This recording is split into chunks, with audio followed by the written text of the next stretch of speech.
Hi disciple, this is Jetsu, and if you're new to my channel and all my eyes watchers, if you're new to my channel, welcome, welcome, welcome. And for those coming back, I thank you for coming to my channel. On my channel, I talk about God, His love for us, His Son, and of course, His Son coming back.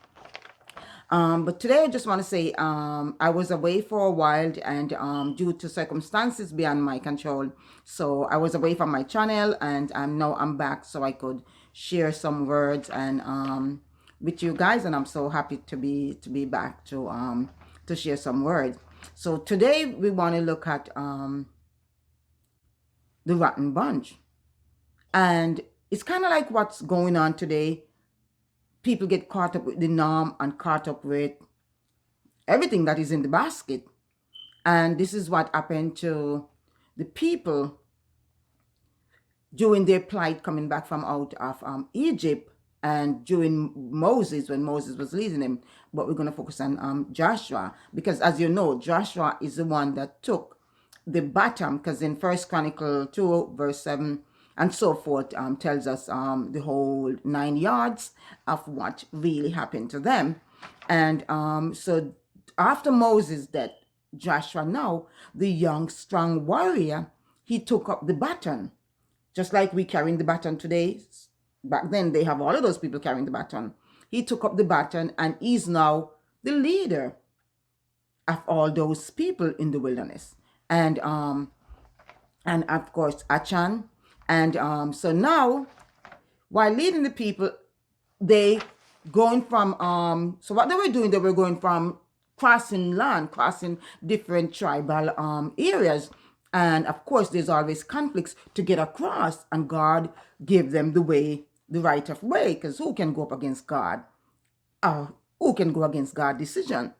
The right of way to go across those land. So now they came up on the city of Jericho, and they have to go across. And those people, they didn't want to allow them to go across, because they have the city built with wall high up, you know, and they didn't want them to go across. And of course, God direct Joshua and tells Joshua what to do. Go around the city and march around the city for 7 times.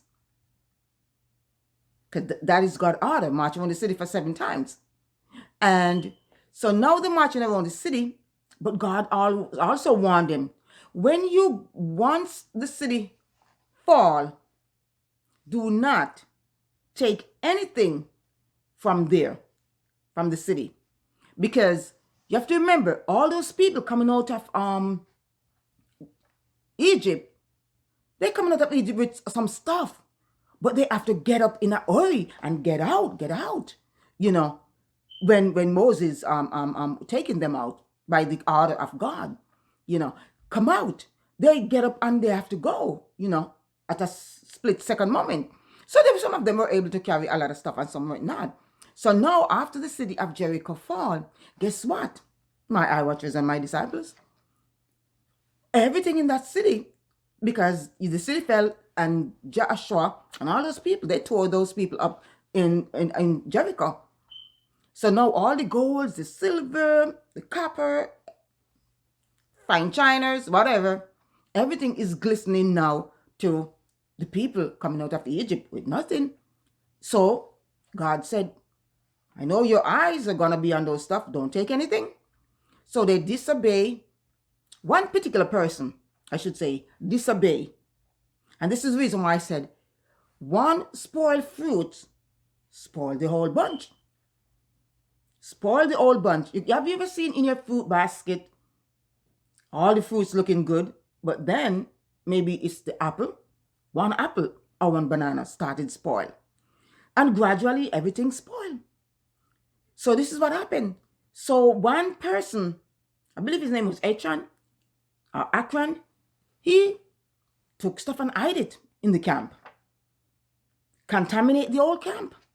So now they have to get rid of it. And God was so upset, because I am Yahweh thy God, he's saying, and I give you order to execute and what not to do, and you guys go against me. So he was so mad that the powerful army of the Israelite, with Joshua and all of them powerful, and yet still they were able to have the city fall by God's plan.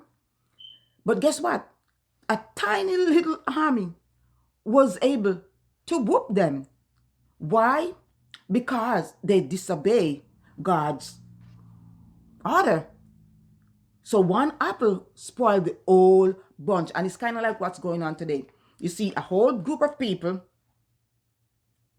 and all of a sudden, one started bending out of character, one started carrying on. And gradually,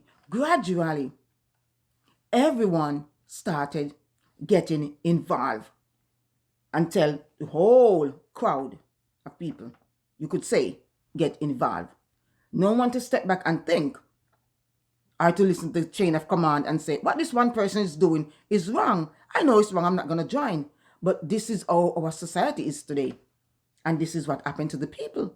They coming up from Egypt without anything, and they saw all those glitter of golds and diamonds and whatever after they killed all of those Canaanites, those people in Jericho.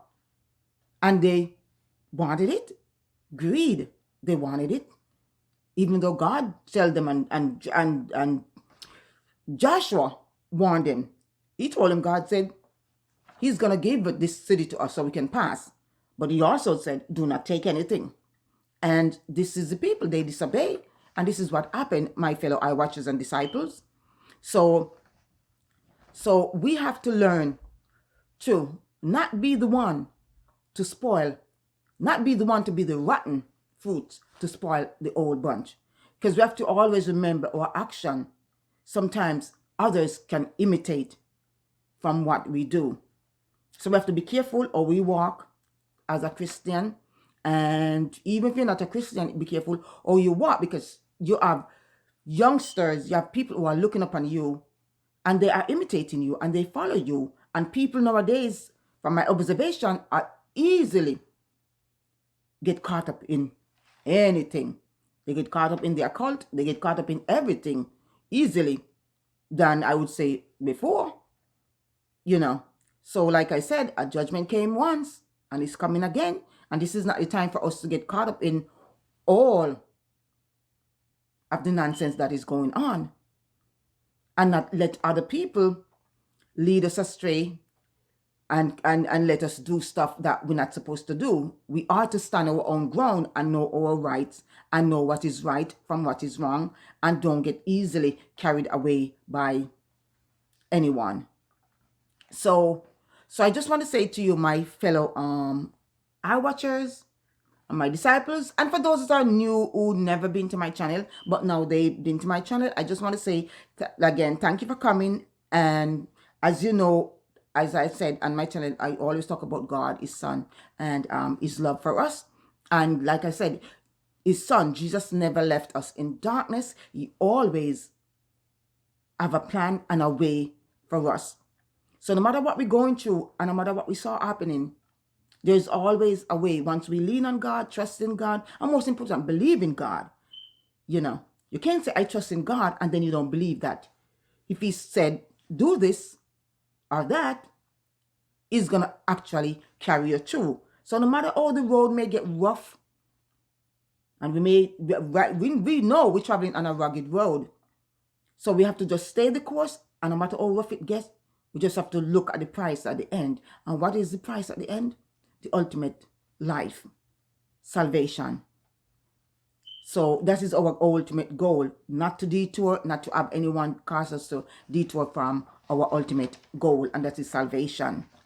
And we are to strive at all time, because you have to remember, Jesus is coming back, and the whole world here, Jesus is coming back. But sometimes people forgot one thing, and that is, we don't know when he's going to arrive.